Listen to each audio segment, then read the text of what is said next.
Welcome to Let's Conjure Tell, Episode 3. She can even make the devil laugh, bro.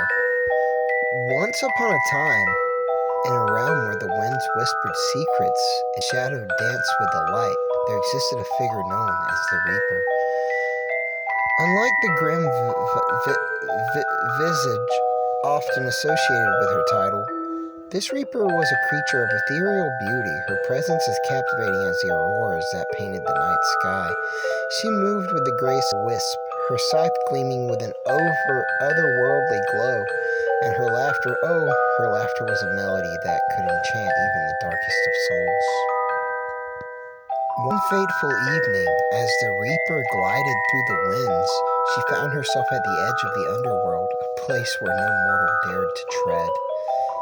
It was here that she encountered the devil himself, a being of immense power and malevolence. His eyes burned with the fires of 1,000 hells. His voice rumbled like thunder across the desolate plains. "Who dares to enter my domain?"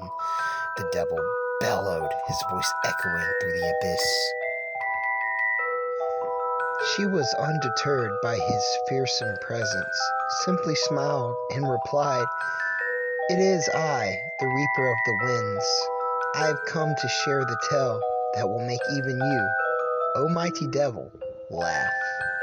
The devil, intrigued by her audacity, leaned back on his throne of bones and gestured for her to continue. "Very well, Reaper. Amuse me if you can." With a twinkle in her eye, the Reaper began her story. She spoke of a world where the winds carried not just the whispers of the dead, but also the laughter of the living. She told of the time when the devil himself was but a mischievous imp, playing pranks on the unsuspecting souls that wandered into his realm. She recounted tales of his youthful escapades, of how he once tricked a dragon into believing it was a mere lizard, and how he convinced the phoenix to trade the fiery plunge for a cloak of shadows. Oh, the devil. As the beautiful Reaper of the Winds wove her mysterious and mischievous tale, the devil's stern expression began to soften.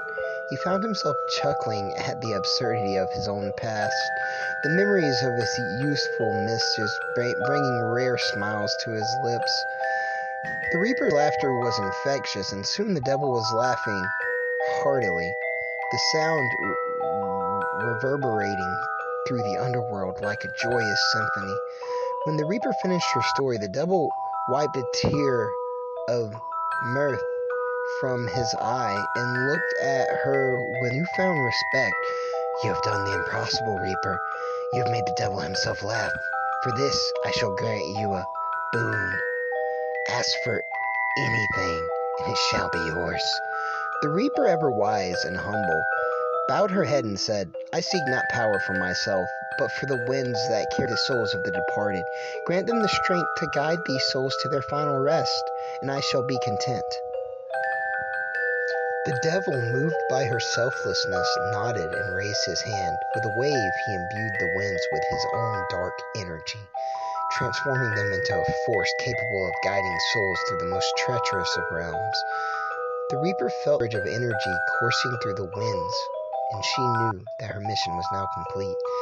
Proud, with a final bow, the Reaper turned and vanished into the night, her laughter echoing through the winds as she continued her ethereal journey. And so the Reaper of the Winds became a legend, a figure of hope and laughter in a world often shrouded in darkness.